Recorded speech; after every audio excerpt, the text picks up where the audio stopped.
दोस्तों, ये कहानी उत्तर प्रदेश के मऊ जिले की है, जहाँ पर फातिमा नाम की एक लड़की रहा करती थी। फातिमा की उम्र अब 18 वर्ष हो चुकी है। वो देखने में बहुत ही ज़्यादा खूबसूरत थी। उसके पिताजी खालिद, जो कि बस यही सोचते थे कि फातिमा की जल्दी से जल्दी शादी हो जाए, क्योंकि फातिमा की माँ नहीं थी और खालिद भी इतना ज़िम्मेदार व्यक्ति नहीं था। वो यही सोच रहा था कि इसकी शादी हो और ये यहाँ से जाए, क्योंकि वो एक नशेबाज था।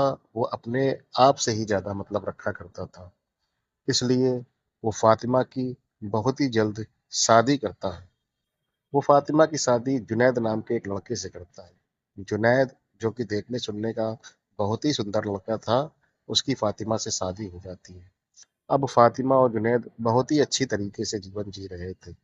जुनैद का एक सिलाई मशीन का कारखाना था, जहाँ पर कारीगर काम किया करते थे। जुनैद अच्छा खासा कमा लेता था। फातिमा की शादी को अब 5 साल हो चुके थे। जुनैद और फातिमा के 2 बच्चे थे। सब कुछ ठीक-ठाक चल रहा था। तभी जुनैद का रईशा नाम की एक लड़की से अफेयर हो जाता है।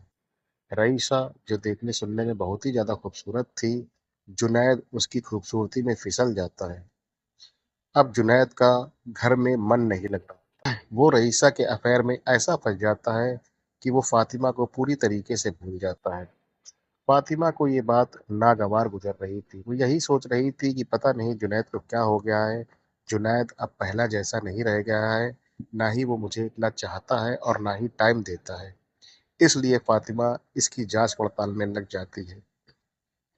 जाँच-पड़ताल के बाद फातिमा को पता चलता है कि जुनैद का रईसा नाम की एक लड़की से अफेयर हो गया है। रईसा, जो कि एक अलग मिजाज की लड़की थी, वो सिर्फ़ पैसों के लिए लड़कों से दोस्ती करती, उनके साथ अफेयर करती और ये बात जुनैद को नहीं मालूम थी, क्योंकि वो रईसा के हुस्न में फँस चुका था। इसलिए जुनैद और फातिमा की आए दिन लड़ाई हुआ करती थी। एक दिन जुनैद गुस्सा जाता है और गुस्से में फातिमा को तलाक दे देता है। फातिमा बेचारी क्या करती? वो तो यही सोच रही थी कि रईसा ने उसका घर बर्बाद कर दिया है। वो अपने 2 बच्चों को अपने मायके लाना चाहती थी, मगर जुनैद ने अपने 2 बच्चे को नहीं भेजा। वो फातिमा से कहता है कि मैं अपने दोनों बच्चों की परवरिश कर लूँगा, तुम यहाँ से जाओ। फातिमा भी बेचारी उदासी के साथ अपने मायके आ जाती है। यहाँ पर खालिद फातिमा से पूछता है, फातिमा सब कुछ बताती है, मगर खालिद, जो कि एक गैर ज़िम्मेदार व्यक्ति था, इसलिए वो फातिमा की ससुराल नहीं जाता है और वो किसी प्रकार से फातिमा की मदद नहीं करता है। अब फातिमा, जो कि खालिद के साथ रह रही थी, वो सिलाई का काम करने लगती है। सिलाई का काम करके वो अपने आप को पाल रही थी, क्योंकि खालिद से उसको बिल्कुल भी मदद नहीं थी। खालिद यही कह रहा था, मैंने तुम्हारी शादी कर दी थी, अब तुम अपने पति के पास नहीं हो, अपनी ससुराल में नहीं हो, इससे मेरी कोई वो नहीं। जब तक चाहो तुम यहाँ रहो, मगर मैं तुम्हारी ज़िम्मेदारी नहीं उठाऊँ। इसीलिए फातिमा सिलाई का काम करके अपने आप को पाल रही थी। यहाँ पर जुनैद, जो कि रईसा के प्यार में मशगूल था, वो एक दिन रईसा से यही बात कहता है कि तुम मुझसे शादी कर लो। रईसा इस बात पे हँस पड़ती है। वो यही कहती है कि मैं तो दूसरे किस्म की एक लड़की हूँ। मैं किसी से शादी करने के लिए नहीं बनी। तुम्हारे पास अच्छे पैसे थे, तुम मेरी ज़रूरतें पूरी करते थे, इसलिए मैं तुम्हारे साथ थी। अब तुम्हारे पास उतना पैसा नहीं रह गया, अब तुम ये सब बेकार की बातें नहीं करो। तुम्हारे 2 बच्चे हैं, मैं तुमसे शादी करके क्या तुम्हारे बच्चे पालूँगी? ये सुनकर जुनैद बहुत ही ज़्यादा चौंक जाता है। वो तो यही सोच रहा था कि शायद रईसा उससे शादी करे, मगर रईसा ने उसको एक टूक जवाब देके उसके होश उड़ा दिए। अब बेचारा जुनैद क्या करता? रईसा ने भी उसको छोड़ दिया।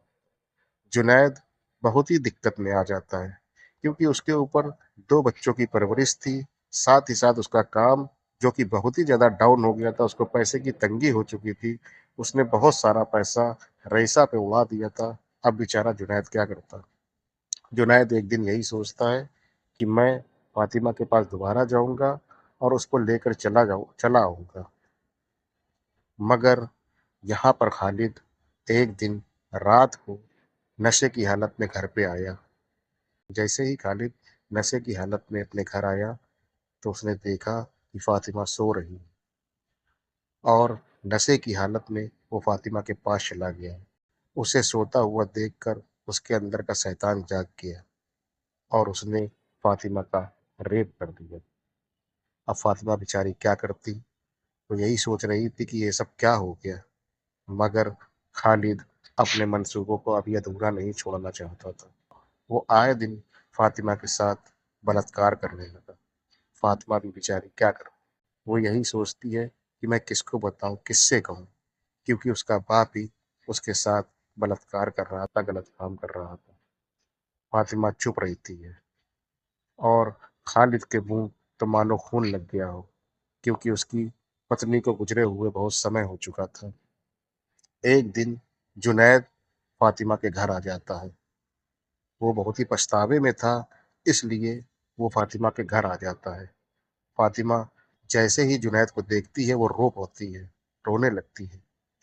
जुनैद भी फातिमा को देखकर उसकी आंखों में आंसू आ जाते हैं। अब जुनैद फातिमा से बस यही कहता है कि मुझसे बहुत बड़ी गलती हो गई, अब तुम मेरे साथ मेरे घर चलो। यहाँ पर फातिमा, जिसका रो रो कर बुरा हाल था, वो अपने बाप से छुटकारा पाना चाहती थी, इसलिए वो उसके साथ चलने ही वाली थी कि इतने में खालिद आ जाता है। खालिद फातिमा को जाने ही नहीं देता। जुनैद यही सोचता है कि लगता है फातिमा ने खालिद को सब कुछ बता दिया, इसलिए वो फातिमा को नहीं जाने दे रहा है।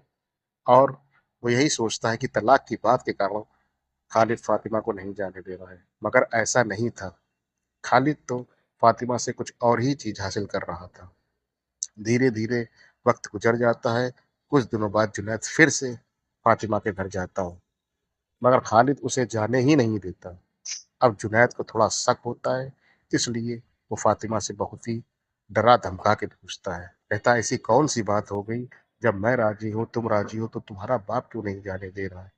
तब फातिमा उसको सब कुछ बता देती है। जुनैद, जो कि बहुत ही पछतावे में था, वो बेचारा अब क्या करता? वो यही सोच रहा था, मुझसे तो बहुत बड़ी गलती हो गई थी, जिसके कारण फातिमा का ऐसा हाल हुआ। जुनैद पहले तो उसे मारना चाहता था, मगर फातिमा उसको रोक देती है। कहती है, अगर तुमने मेरे पिता को मार दिया तो तुम जेल चले जाओगी और तो उसके बाद तुम्हें फांसी हो जाएगी। मैं विधवा नहीं होना चाहती, मैं चाहती हूँ इसको सजा मिले, मगर जायज तरीके से मिले। इसलिए जुनैद जो था वो पुलिस स्टेशन जाता है, वहाँ पर खालिद के खिलाफ रिपोर्ट लिखाता है। पुलिस वाले तुरंत आकर खालिद को अरेस्ट कर लेते हैं। बाद में पता चलता है कि जो ये सब बातें हुई थी वो सच थी, इसलिए वो तुरंत एक चार्जशीट बनाते हैं और खालिद को जेल भेज दिया जाता है। जुनैद फातिमा को अपने घर ले जाता है। दोनों लोग बहुत रोते हैं। दोनों यही सोचते हैं कि एक थोड़ी छोटी सी गलती से ये सब क्या हो गया है। आखिरकार दोनों एक साथ हैं अपने बच्चों के साथ और दोनों बहुत ही अच्छी ज़िंदगी जी रहे हैं। तो दोस्तों, मेरा आप लोगों को ये घटना बताने का सिर्फ एक ही उद्देश्य है कि आप लोग कभी भी ज़िंदगी को इस तरह ज़ाया ना करें और अपनी ज़िंदगी को बहुत ही अच्छी तरीके से जिएँ, जिससे कि आपका जीवन सुगम और सरल सरल रहे। अंत में मैं आप लोगों से विदा लेते हुए बस यही कहना चाहूँगा कि मेरे चैनल को सब्सक्राइब कर दें और मेरे वीडियो को लाइक और शेयर करें, जिससे मेरा उत्साह बढ़ता रहे। नमस्कार, जय हिंद।